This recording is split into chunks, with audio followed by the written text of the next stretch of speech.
আসসালামু আলাইকুম, স্বাগতম জানাচ্ছি বিবিসি নিউজ আন্তর্জাতিক সংবাদে। শুরুতেই সংবাদ শিরোনাম, এরপর বিস্তারিত। মধ্যপ্রাচ্য কি নতুন যুদ্ধের দ্বারপ্রান্তে? ট্রাম্পের হুমকির পর ফের বাড়ল তেলের দাম। ইরানে বিধ্বস্ত যুদ্ধবিমান থেকে পাইলট উদ্ধার, ট্রাম্পকে অভিনন্দন নেতানিয়াহুর। লেবাননে ইসরায়েলি হামলায় নিহত 14। আপনি যদি ইসরায়েলের ধ্বংস চান এবং মুসলিমদের পাশে থাকেন, তাহলে ভিডিওতে লাইক করে চ্যানেলটি অবশ্যই সাবস্ক্রাইব করে দিবেন এবং আপনার মূল্যবান মতামত অবশ্যই কমেন্টে লিখে জানিয়ে দিবেন। মধ্যপ্রাচ্য কি নতুন যুদ্ধের দ্বারপ্রান্তে? মধ্যপ্রাচ্যের ভূরাজনীতি ঐতিহাসিকভাবেই একটি পাউডার কেক বা বারুদের স্তূপের ওপর দণ্ডায়মান, যেখানে সামান্যতম কৌশলগত বিচ্যুতিও দীর্ঘমেয়াদী আঞ্চলিক অস্থিতিশীলতার সূত্রপাত ঘটাতে সক্ষম।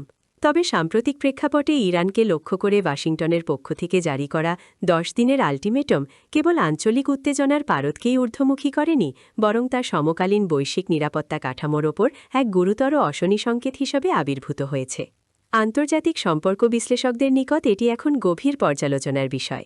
এই চরম সময়সীমা নির্ধারণ কি কেবলই জবরদস্তমূলক কূটনীতির একটি কৌশলগত প্রক্ষেপণ, নাকি এটি সুপরিকল্পিত কোনো পূর্ণমাত্রার সামরিক মহাপ্রলয়ের সোপান? দ্বারপ্রান্তে ট্রাম্পের হুমকির পর ফের বাড়ল তেলের দাম। ইরানে বিধ্বস্ত যুদ্ধবিমান থেকে পাইলট উদ্ধার, ট্রাম্পকে অভিনন্দন নেতানিয়াহুর। লেবাননে ইসরায়েলি হামলায় নিহত 14। ট্রাম্পের হুমকির পর ফের বাড়ল তেলের দাম। হরমুজ প্রণালী দিয়ে জাহাজ চলাচলের অনুমতি না দিলে ইরানের অবকাঠামো ধ্বংস করা হবে। মার্কিন প্রেসিডেন্ট ডোনাল্ড ট্রাম্পের এমন হুমকির পর বিশ্ববাজারে তেলের দাম আবার ব্যারেল প্রতি $110 ছাড়িয়েছে। সোমবার 6 এপ্রিল সকালে এশিয়ার বাজারে অপরিশোধিত ব্রেন্ট ক্রুডের দাম 1.6% বেড়ে $110.85 দাঁড়িয়েছে, আর যুক্তরাষ্ট্রে লেনদেন হওয়া তেলের দাম 0.8% বেড়ে $112.40 পৌঁছেছে। এর আগে রোববার 5 এপ্রিল নিজের সামাজিক যোগাযোগ মাধ্যম ট্রুথ সোশ্যালে অশালীন ভাষায় করা এক পোস্টে ট্রাম্প বলেন, মঙ্গলবারের মধ্যে এই গুরুত্বপূর্ণ জলপথ খুলে না দিলে যুক্তরাষ্ট্র বিদ্যুৎ কেন্দ্র ও সেতুতে হামলা চালাবে। যুক্তরাষ্ট্র ও ইসরায়েলের বিমান হামলার শুরুর দিন 28 ফেব্রুয়ারি থেকেই প্রতিশোধ হিসাবে তেহরান হুমকি দিচ্ছে, কোনো জাহাজ যদি এই প্রণালী ব্যবহার করতে চায় তাদের উপর আক্রমণ চালানো হবে। ফলে মধ্যপ্রাচ্য থেকে তেল ও গ্যাস পরিবহন মারাত্মকভাবে ব্যাহত হয়েছে। ইরানে বিধ্বস্ত যুদ্ধবিমান থেকে পাইলট উদ্ধার, ট্রাম্পকে অভিনন্দন নেতানিয়াহুর।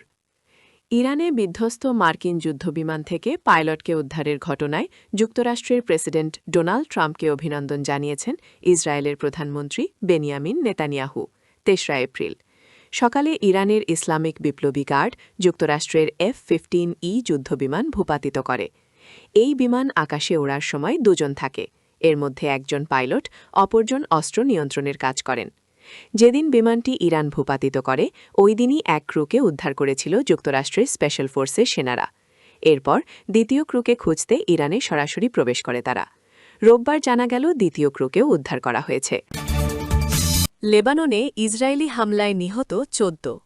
লেবাননের দক্ষিণাঞ্চল ও রাজধানী বৈরুতে ইসরায়েলের ধারাবাহিক বিমান হামলায় অন্তত 14 জন নিহত হয়েছেন। সিরিয়ার সঙ্গে প্রধান সীমান্ত ক্রসিংয়ে হামলার হুমকি দেওয়ার একদিন পরই এ হামলা চালাল তেল আবিব। রোববার 5 এপ্রিল বৈরুতের দক্ষিণ উপশহরে ইসরায়েলি হামলায় অন্তত 4 জন নিহত হন। একই দিনে দক্ষিণ লেবাননে হামলায় আরও 10 জন নিহত হন, যাদের মধ্যে একটি পরিবারের 6 জন সদস্য রয়েছেন। লেবাননের স্বাস্থ্য মন্ত্রণালয় জানিয়েছে, বৈরুতের জানা এলাকায় এক হামলায় আরও 39 জন আহত হয়েছেন। এই হামলাটি দেশের বৃহত্তম সরকারি হাসপাতাল রফিক হারিরি বিশ্ববিদ্যালয় হাসপাতাল থেকে প্রায় 100 মিটার দূরে আঘাত হানে।